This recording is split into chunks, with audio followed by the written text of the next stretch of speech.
Наш эфир продолжает выпуск новостей. В студии Сергей Михедов. Здравствуйте. Коротко о темах.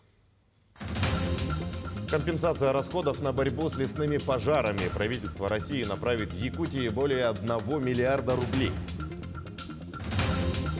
Своевременная диагностика. В Тампонском районе готовы открыть долгожданный кабинет компьютерной томографии. Бременские музыканты. Предпремьерный показ нового спектакля увидели зрители на сцене театра оперы и балета. Уроки в школах с 1 по 8 классы приостановили в столице республики из-за морозов. В 6 утра по якутскому времени в городе зафиксировали минус 48 градусов и штиль. Таким образом, актированный день объявлен для младшего и среднего звена с 1 по 8 классы. Уроки проводят дистанционно в обе смены. Кроме того, почти во всех наслегах Эмиконского района зафиксирована температура минус 55, минус 60 градусов. Школы полностью переведены на дистанционное обучение. В селе Томтор актированный день объявлен только для первых 9 классов. Там установилась температура минус 54 градуса. Практически полностью приостановлены уроки и в Тампонском районе, где средняя температура составила минус 53 градуса. Также актированный день для всех классов объявлен в Чурапчинском, местами в Усть-Майском и Татинском районах. Правительство России направит Якутии более 1 миллиарда рублей для компенсации затрат на тушение лесных пожаров. Всего в регионы страны на эти цели направят 1 миллиард 700 миллионов рублей. Распоряжение подписал премьер Михаил Мишустин. Премьер-министр напомнил, что в этом году от огня пострадало более 10 миллионов гектаров леса. В некоторых районах приходилось вводить режим чрезвычайной ситуации. А сегодня правительство России планирует обсудить развитие программ «Дальневосточный гектар» и «Гектар Арктики». Кабмин рассмотрит законопроект, направленный на обеспечение дальнейшего развития этих программ, оказание содействия гражданам в освоении земельных участков, увеличение спроса на земельные участки за счет улучшения механизма их предоставления. Напомним, дальневосточный гектар – это земельный участок на Дальнем Востоке, предоставляемый гражданам России в безвозмездное пользование при соблюдении ряда условий. С 1 августа действие программы было расширено на сухопутную территорию российской арктической зоны. На льготные авиабилеты для жителей Дальнего Востока в 2022 году выделят 12 миллиардов 300 миллионов рублей. Об этом сообщила пресс-служба полпреда президента в Дальневосточном федеральном округе Юрия Трутнева. Ожидается, что льготными билетами в следующем году смогут воспользоваться более 1 миллиона 400 тысяч человек, жителей с постоянной регистрацией в регионах Дальнего Востока, а также льготные категории: молодежь до 23 лет, женщины старше 55, мужчины старше 60 лет, многодетные семьи и люди с ограниченными возможностями здоровья. Дополнительно почти 500 миллионов рублей направят в России на поддержку льготной кредитной программы для представителей малого и среднего бизнеса. Такое распоряжение также подписал Михаил Мишустин. Необходимость дополнительного финансирования связана с текущей динамикой выдачи предпринимателям льготных займов.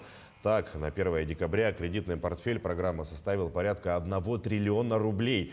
Льготные займы доступны не только представителям малого и среднего бизнеса, но и тем, кто платит налог на профессиональный доход, то есть самозанятым.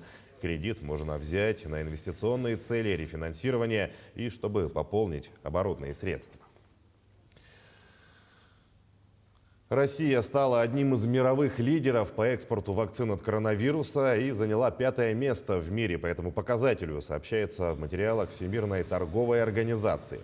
Отмечается, что по данным на конец ноября Россия стала одним из лидеров по объему производства и экспорта вакцин, предоставив 93 миллиона доз препаратов на рынок. Ну а 1-е место в рейтинге занял Китай. На экспорт Поднебесная направила почти 1,5 миллиарда доз вакцин. За ней следует Евросоюз, Индия, а затем США. Тем временем министр иностранных дел России Сергей Лавров обсудил по телефону с гендиректором ВОЗ вопрос регистрации в организации российской вакцины «Спутник Ви» и необходимость признания всеми странами на взаимной основе документов о вакцинации от COVID-19. В контексте преодоления пандемии и обеспечения равного доступа населения стран мира к средствам профилактики и лечения, а также восстановления их свободного передвижения, особое внимание было уделено вопросу регистрации в ВОЗ российской вакцины «Спутник Ви», необходимости обеспечения признания всеми странами на взаимной основе документов о вакцинации от коронавируса, говорится в сообщении МИДа России. Отправляемся в Якутию. В Тампонской районной больнице готовятся к открытию долгожданного кабинета компьютерной томографии. Аппарат закуплен Минздравом республики, а помощь в реконструкции и специализированном ремонте помещений оказала компания «Полиметалл». Подробности у Марии Винокуровой.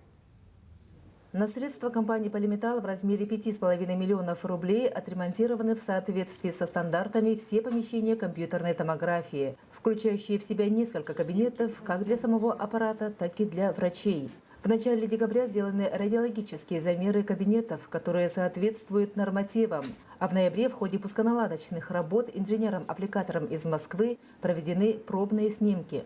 Были проведены несколько снимков, более 10 снимков, провели на пациентах различных отделов органов грудной клетки, головного мозга, органов брюшной полости, суставов, в том числе коленных. Аппарат очень себя хорошо показал, многоинформативный аппарат. Сегодня в Тампонской больнице диагностика проводится на обычных рентген-аппаратах, которые не могут обеспечить качественную информативность, как компьютерный томограф. Открытие нового КТ-кабинета позволит своевременно диагностировать тяжелые патологии от инсульта, травм до онкологических заболеваний.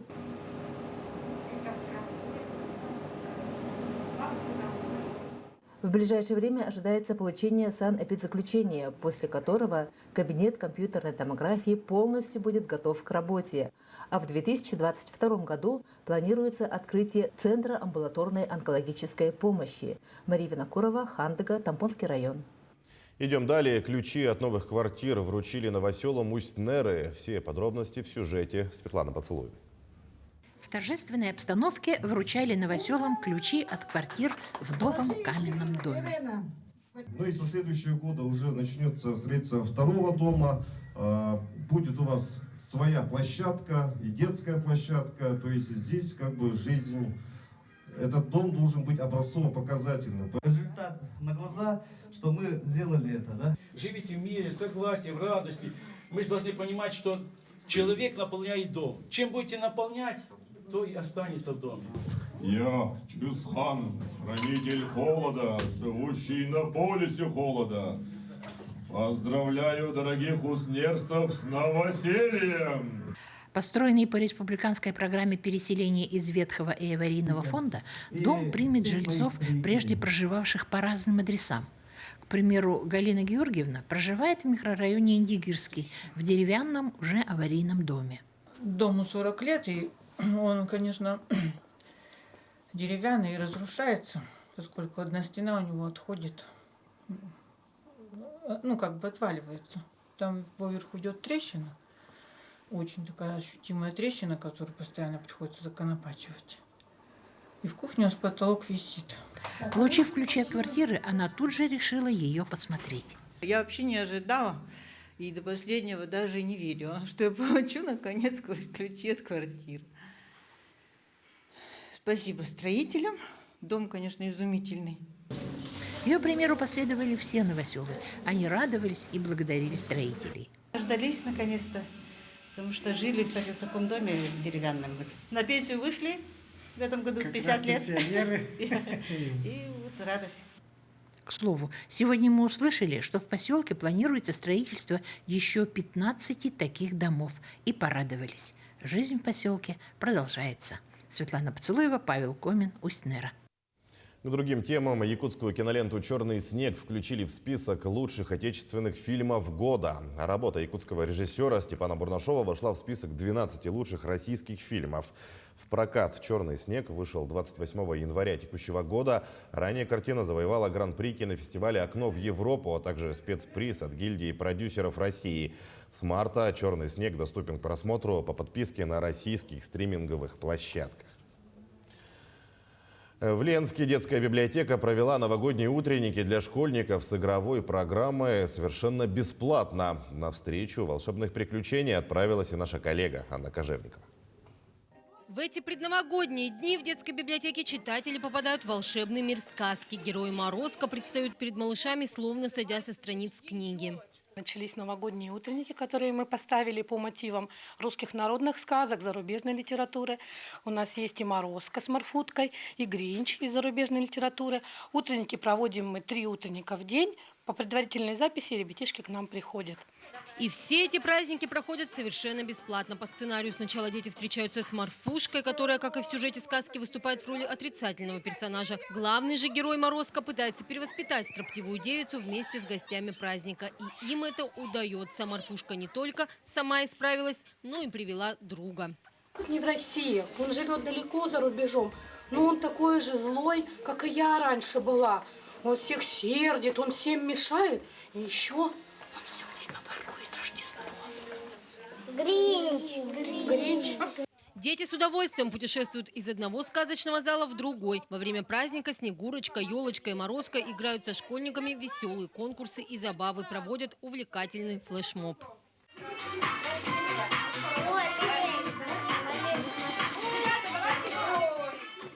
А также сотрудники библиотеки используют современные технологии во время игр и викторин. Здесь задействованы такие интерактивные элементы, как панель и пол. Дети пребывают в восторге.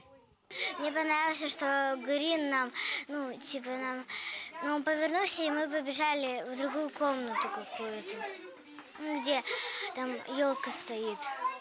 Мне понравилось, что там снежки мы кидали, и там мы паузу ставили, и там мы еще снежинки передавали. Мне все понравилось.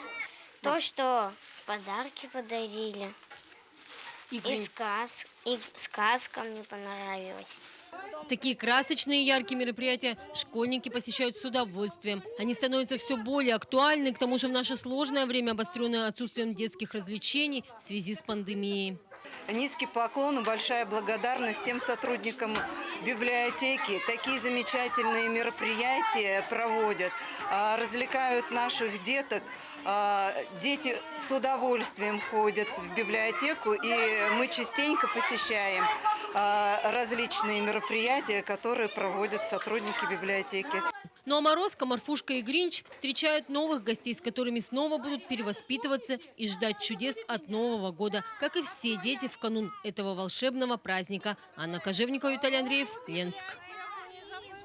И последнее. Предпремьерный показ музыкального спектакля «Бременские музыканты» Геннадия Гладкова состоялся на сцене Государственного театра оперы и балета. Этот вечер стал новогодним подарком для детей-сирот и детей с ограниченными возможностями здоровья.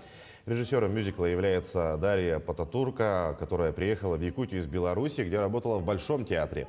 В постановке «Бременские музыканты» занят весь актерский состав театра. Специально для мюзикла подготовили новые декорации и костюмы. Премьера спектакля намечена на 2 января. Сегодняшний предпремьерный показ музыкального спектакля «Бременские музыканты» является подарком нашего театра и Министерства культуры Республики Саха-Якутия детям-сиротам, детям-инвалидам. И я считаю, что это важная просветительская миссия театра, когда сегодня ребенок, неважно, ребенок ли этот, испытывает ли какие-то трудности в жизни, это ребенок из обычной семьи, должен получить новогодний подарок. И вот этот новогодний подарок ребенку, этот новогодний подарок детям – это то, для чего сегодня наш театр показывает сегодняшний спектакль. Мы следим за развитием событий. Оставайтесь с нами.